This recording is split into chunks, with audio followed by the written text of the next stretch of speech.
Assalamualaikum, bonjour, selamat datang kembali di channel Ayu Kadrianti, channel informatif berisi fakta-fakta menarik yang sayang jika kalian lewatkan.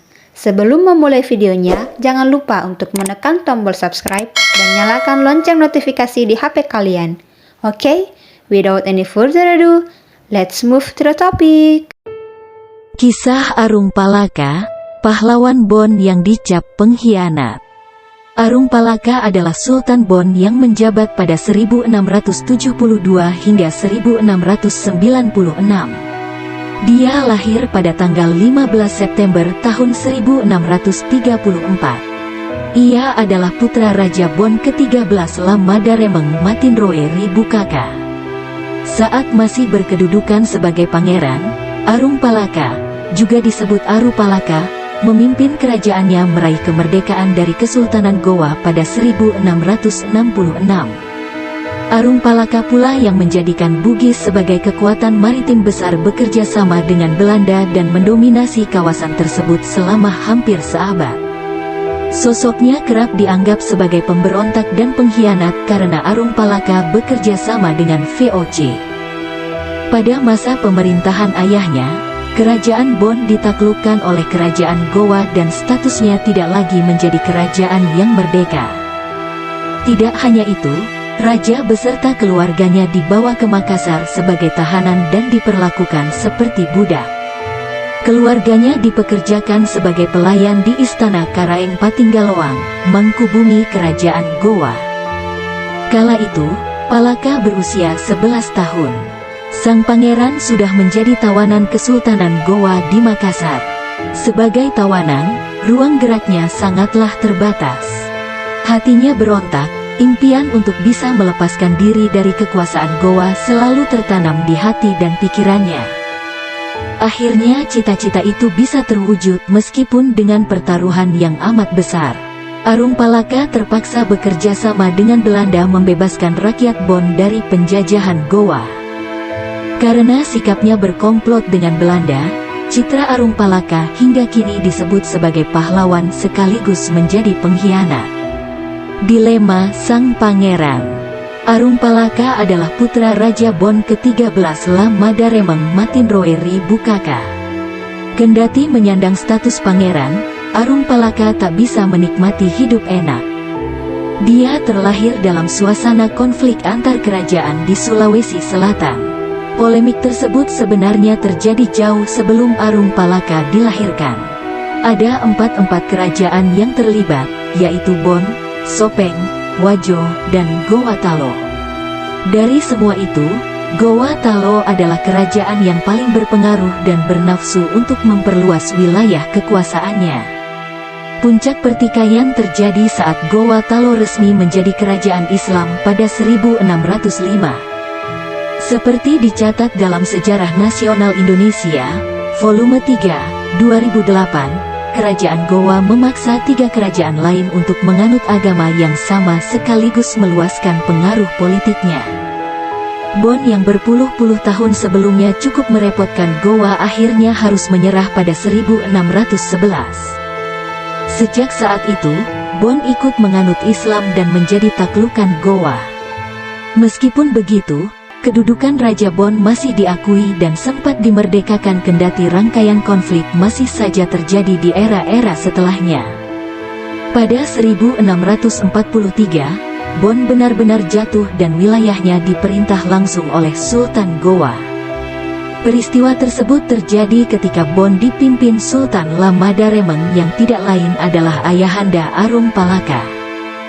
Takluknya Bon kepada Gowa membuat Arung Palaka dan keluarganya dijadikan tawanan. Menurut Palloge Peta Naba dalam Sejarah Kerajaan Tanah Bon, 2006, Arung Palaka dan keluarganya dijadikan pelayan di kediaman Perdana Menteri Gowa, Karaeng Patinggaloang. Namun Patinggaloang tetap menaruh respek kepada keluarga Arung Palaka, dan Arung Palaka pun tumbuh menjadi seorang pemuda cerdas dan gagah di bawah bimbingannya. Hingga suatu ketika, Arung Palaka akhirnya bisa terbebas dari cengkeraman Gowa setelah terjadi aksi pemberontakan orang-orang Bon yang dipimpin Tobala. Pada akhir 1660, Arumpalaka dibantu beberapa mantan petinggi Kesultanan Bon yang masih setia menyerang Gowa. Serangan ini membawa hasil, Arumpalaka membebaskan orang-orang Bon yang dipekerjakan paksa. Sayangnya, Tobala tewas dalam peperangan tersebut. Arumpalaka terpaksa mundur. Untuk meraih kemenangan, ia belum sanggup lantaran armada militer Gowa masih terlalu kuat, bahkan membuatnya kian terdesak. Arumpalaka pun terpaksa melarikan diri karena menjadi target utama pasukan Gowa yang mencarinya sampai ke Buton. Di saat yang sama, VOC datang menawarkan bantuan. Kondisi ini sebenarnya dilematis bagi Arumpalaka. Di satu sisi, ia muak dengan ambisi VOC. Namun di sisi lain, ia memerlukan dukungan kaum penjajah itu jika ingin menuntaskan dendamnya sekaligus menjadikan Bon sebagai pemerintahan yang berdaulat lagi. Akhirnya, pada 1663, Arumpalaka dan para pengikutnya berlayar jauh ke Batavia, tepat di mana pusat kekuasaan VOC berada. VOC mengizinkan Arumpalaka dan orang-orangnya menetap di Batavia. Inilah asal-muasal kampung Bugis yang kini berada di wilayah Jakarta Utara. Namun mereka harus membantu VOC sekaligus sebagai pembuktian diri bahwa mereka adalah orang-orang yang tangguh dan dapat diandalkan. Kehadiran Arumpalaka sangat menguntungkan VOC. Setelah 3 tahun membantu VOC, Arumpalaka ingin menuntaskan dendam sekaligus merebut kembali wilayah Bon yang dikangkangi Gowa. Pada tanggal 24 November tahun 1666 armada besar bertolak dari pesisir utara Batavia menuju Celebes, terdiri dari 21 kapal perang yang mengangkut 1.000 prajurit. Pasukan Arumpalaka yang beranggotakan 400 orang semakin percaya diri berkat bantuan VOC yang menyumbangkan 600 orang tentaranya dari Eropa yang paling terlatih. Mereka berangkat untuk mengalahkan Gowa yang dipimpin Sultan Hasanuddin. Terjadilah pertempuran legendaris itu. Gowa pada akhirnya menyerah, dan tanggal 18 November tahun 1667 Sultan Hasanuddin terpaksa menandatangani perjanjian Bongaya, yang menandai kemenangan VOC dan Arumpalaka walaupun selama beberapa tahun berikutnya serpihan pasukan Gowa masih melakukan perlawanan. Pada 1672 Arumpalaka dinobatkan sebagai Sultan Bon. Impiannya menjadi kenyataan. Ia memang hanya menuntut haknya kembali sebagai pewaris tahta Bon, sekaligus membebaskan Bon dari penguasaan Gowa dan membalaskan dendamnya, meskipun dengan cara yang tidak bisa memuaskan semua pihak.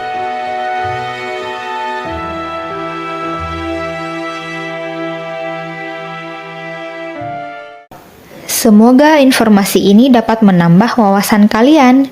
Dan jika kalian merasa video ini bermanfaat, silahkan like dan share sebanyak-banyaknya ke teman-teman kalian agar kita sama-sama tahu. Nantikan video selanjutnya. Thanks for watching. Wassalamualaikum.